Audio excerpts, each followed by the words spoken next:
Welcome to episode 3 of Math in the Bubble with Mr. Daly.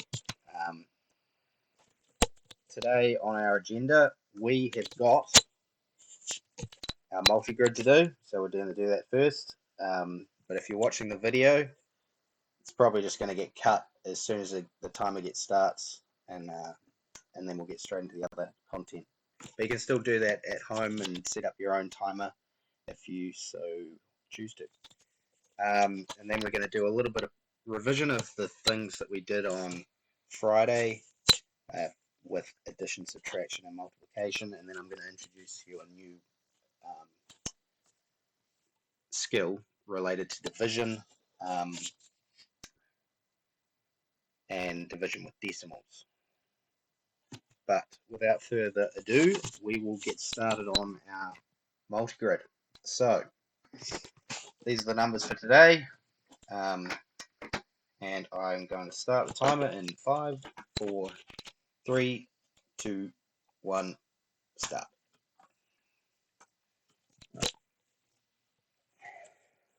And moving on. So I'll just show you what I plan for us to do, Emma. So just adding a bunch of decimals together. You might see them in two different forms, like laid out standard written form, or just all in a big row. So, and then I'm going to do these more complicated subtraction, but it's just using the algorithm really, and making sure you get your decimal points in the right spot. And then with multiplication, we're going to go through these 4 problems, and then I'm going to show you how you can do decimals quite easily at the end. So that for the division, this is the new content for today. Contents. All right, let's start off. Blue pen on. All right, when we're doing addition, key thing to do with decimals is just to line up that decimal point so it's always in the same spot. It's going to end up in the same spot down the bottom, and also fill in any blanks with a 0, just so all the places are in the right spot. Use your boxes in your math book, and it makes life a lot easier. Okay, let's go. 9 plus 0 plus 2 is 11. We put the 1 down here, carry the 1 up. 1 plus 0 plus 0 plus 8 is 9. Nothing carried over. 5 plus 4 plus 0 is also 9. Nothing carried over. And we've got 6 plus 2 is 8. Plus 7 is 15. Carry the 1 over. 3 and 1 is 4. So that's nice and easy. Start us off. Alright, let's move on to this one. So, this hasn't been rearranged so that all the decimals are lined up. So let's do that first. So 0. You may as well use a box for every single one. Just keeps everything in order, and you're going to make less mistakes if it's nice and clear and laid out. Don't try and squeeze it in or anything. Then we got adding 3072, and our last number is 1.8004. Alright, line underneath, plus there. Okay, 6, 2, and 4 is 12. 2 down there, carry 1 up. 5, 1, and 7 is 13. Carry the 1 up. 8 and 1 is 0. 9. No carrying over. 3 and 8 is 11. Carry 1 up. 1 and 1 is 2. and also carry the decimal point down, 2.1932. Alright, that's all I wanted to do with addition. Let's go on to subtraction.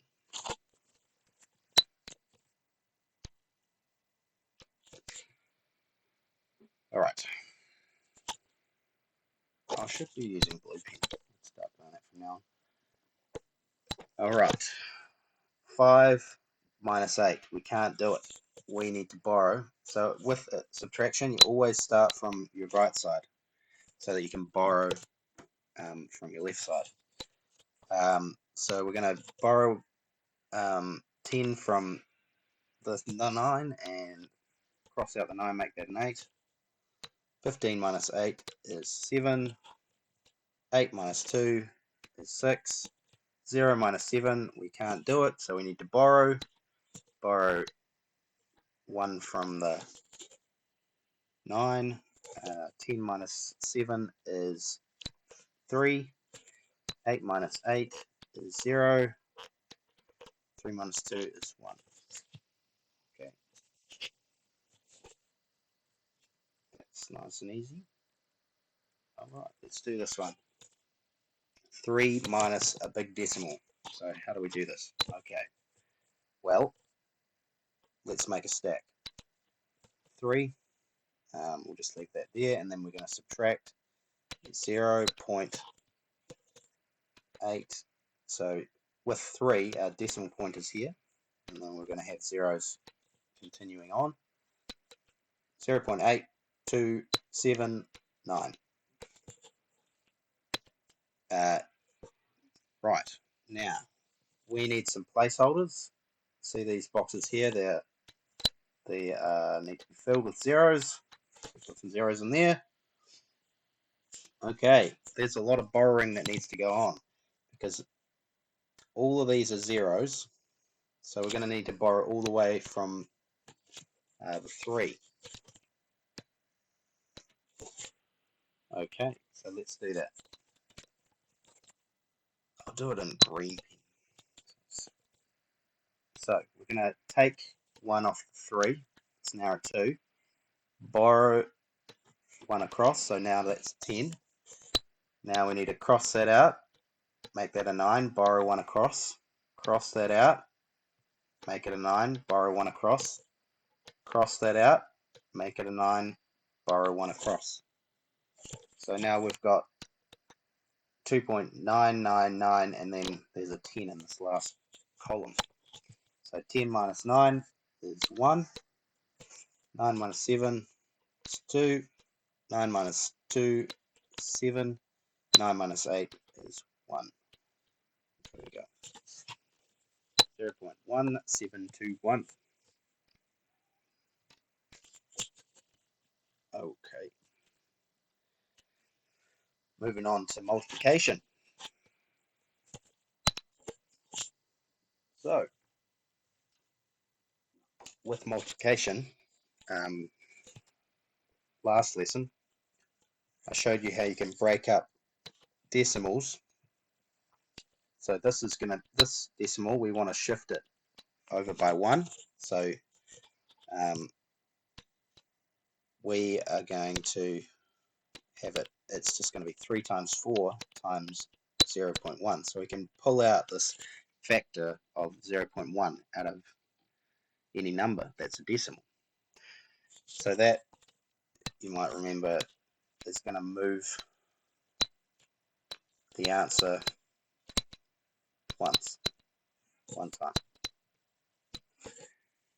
And if it was a 0.01, they'll move it twice, 0.001 3 times, so on. So because we've split it up into a long form of multiplication, we can actually just focus on our easy multiplication to start. So we've got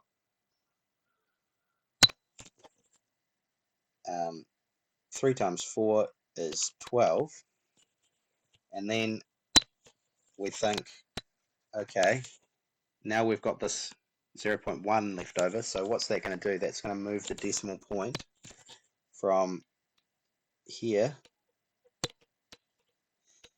1 over So it's now going to be dropped in there. So our final answer is going to be 1.2. Okay. All right, number 6. This has got a combination of them. So we're going to have 0.1 times 8, and then we're going to have 6 times 0.1. So this is our same as our 0.6, and this is the same as our 0.8. But to start us off, we are just going to focus on our multiplying our regular numbers, and this is a move by 1, and this is a move by 1, so we're going to move the decimal place by 2 moves.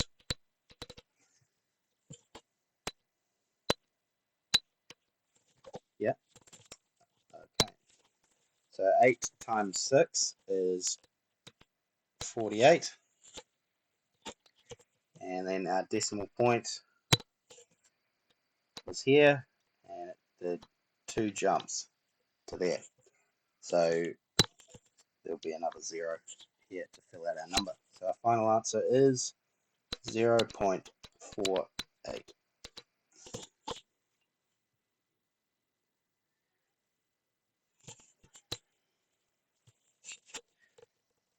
Okay.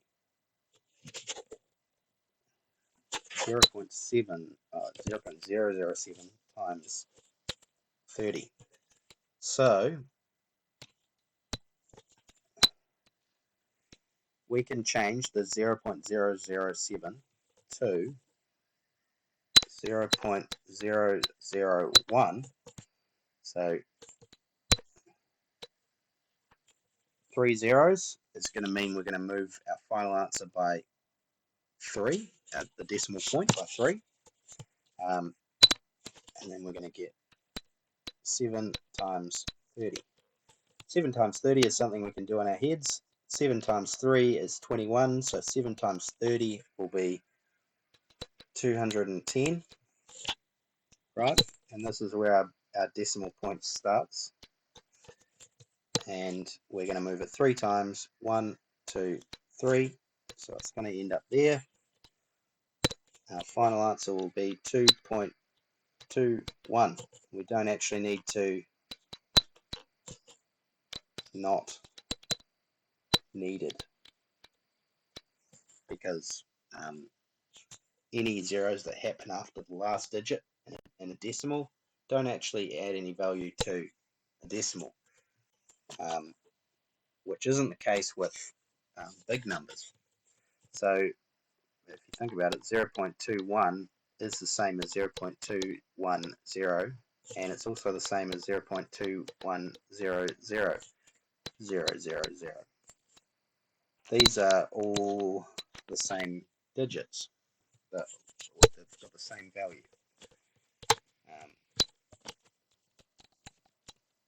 Right. Last one for multiplication. Alright, so firstly, with this one, we have got our decimal point is moving by 3, so we're going to have a 0.001 times 23, and then on our 0.76, we want that to be a 76, and we would have had to move the decimal point 2 times, so 0.02. So this is 3 moves, and this is 2 moves, so total moves is 5. And we'll just do that right at the end. So for a start, 2-digit numbers, we can multiply those together, and then we'll do the moves afterwards. So let's, might just get rid of that. Just got a bit of space.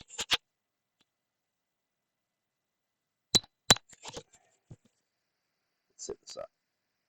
23 times 76. All right. 6 times 3 is 18. 6 times 2 is 12, plus the 1 is 13. Okay, now we're moving on to the 7. 7 is not a 7, it's a 70, so we need this 0 here. 7 times 3 is 21. Carry the 2 up. 7 times 2 is 14, plus the 2 is 16. Right. And now we need to add those two together. 8. 3 and 1 is 4. 1 and 6 is 7. Okay, so we're not quite done because this is where our decimal point lies. Our total moves is 5.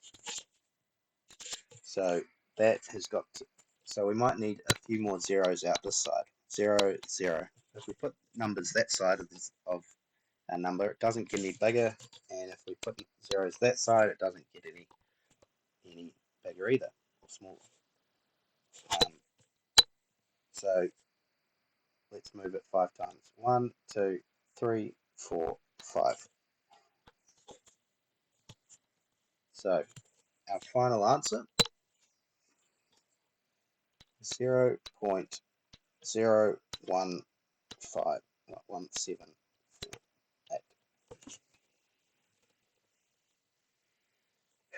All right. Yep, that's it. So that's our answer too. Yeah. Okay. Now we're going to do some division. Decimal. So we're going to get there. I'm first going to just talk about just how division works and some patterns that can help us make division of decimals really easy. Okay. Starting off with something simple. A simple division that we know is 6 divided by 2 equals 3. So that can be also written as 6 over 2. So a fraction is basically the same as division. So this is the number that's first goes on top, and the number that's second goes on bottom. So this means 6 over 2, or 6 divided by 2, and that also is 3.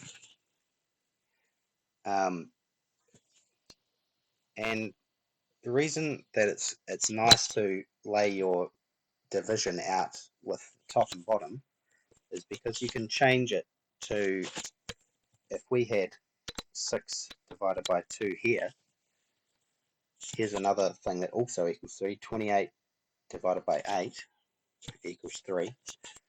So with division, if you set it out as a fraction and you times the top and the bottom by the same number,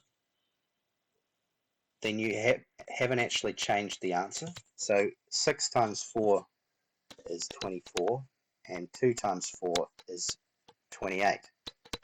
So you can think of this as like we're multiplying it by 4 over 4.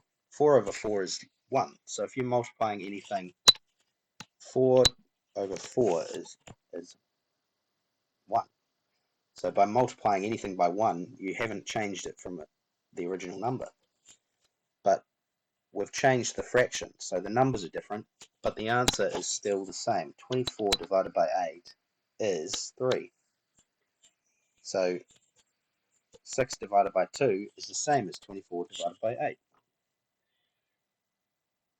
Alright, now, using that knowledge, you don't have to choose 4, we could have chosen any number. But why not choose nice numbers like 10,000, 10,000? Because those are easy to manipulate. So in the same way that 6 divided by 2 is 3, we could times the top and bottom by 10, and we've got 60 over 20. 60 divided by 20 also equals 3. Doesn't just work for tens, it'll work for thousands. So if we add 6 over 2 times the top by 1,000 times the bottom by 1,000, we've got 6,000 divided by 2,000, which is still equal to 3. So if I was going to write a golden rule, division rule,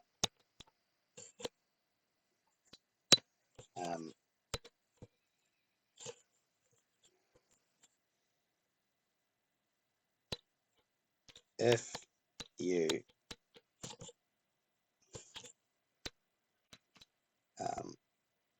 multiply the top and bottom of a fraction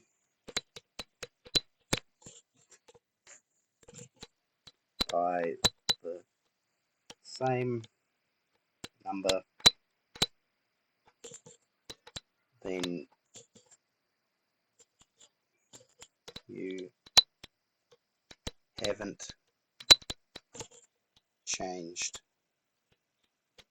the answer. Right? And fractions are the same as division. A lot of students don't really know that when they come to high school, but it's very important to understand that a fraction is basically another way of writing division. Okay, moving on to how this applies to decimals. So,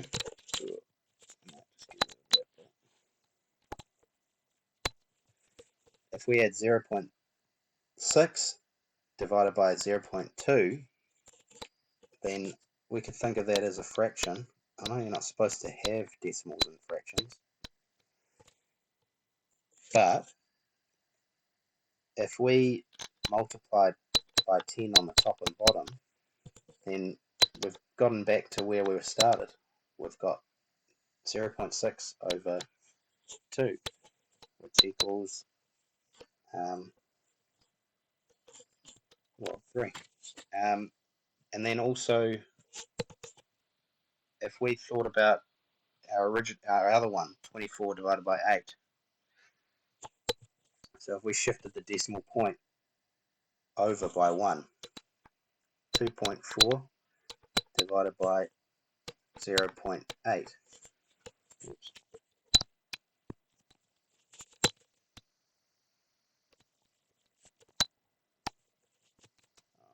Don't do this to me. Okay.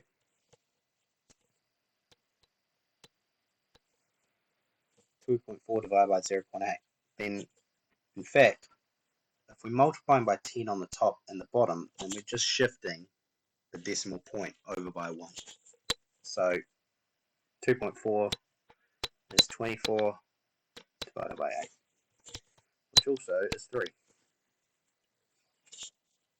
Okay, all right. So this rule with decimals is essentially the same as what I set up here with the division rule. If you multiply the top and bottom by the same number, then you haven't changed the answer. So if we have, if you want to multiply something by 10, you're just moving the decimal point on the top and bottom 1 over. Let's try some questions from exercise 2.14 on page 30 to 31. So, the first question sets everything out in a table, and the idea is we have something. So this is question 1A. So if we think of this as a fraction,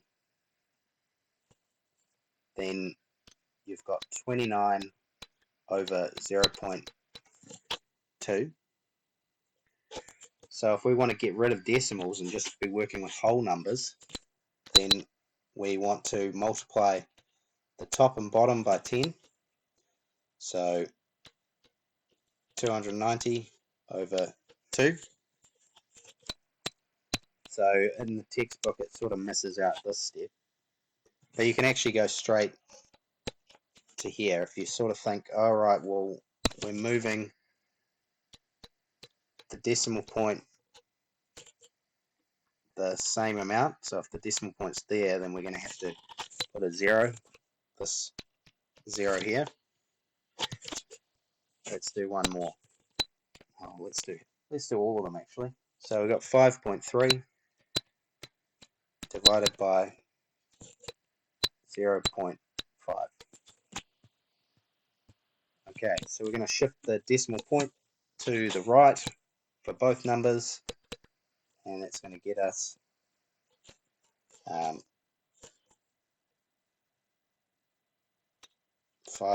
Oh, so this is the same as 290 divided by 2. 53 divided by 5. So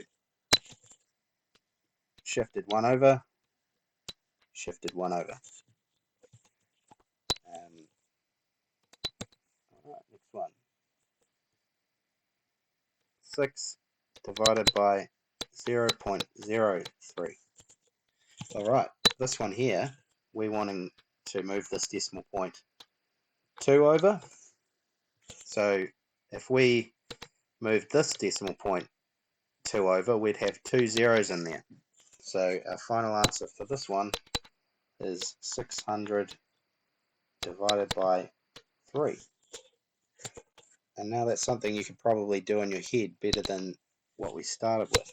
So 600 divided by 3 is just going to be 200.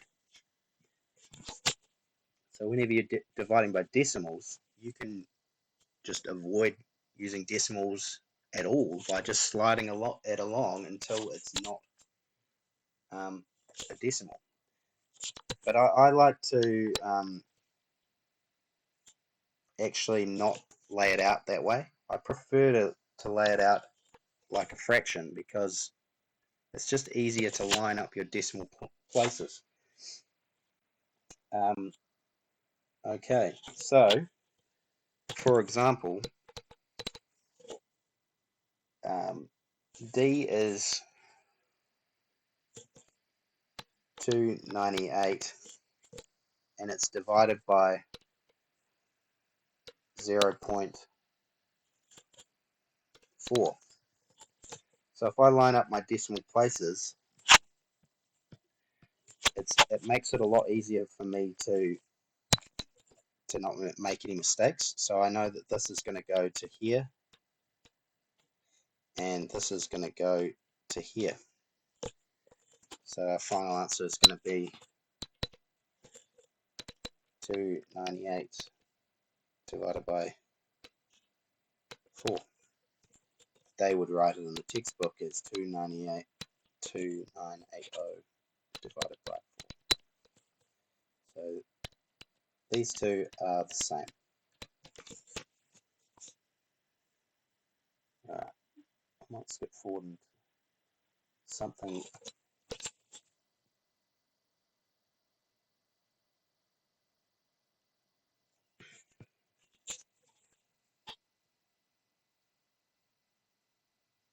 Alright, let's do a couple from question 2. So we are given, let's actually work out the answer for this one. 59.31. So this is F divided by 0.8.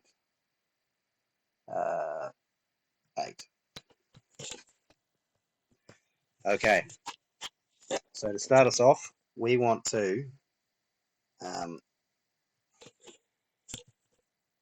move the decimal point so that there's nothing underneath. So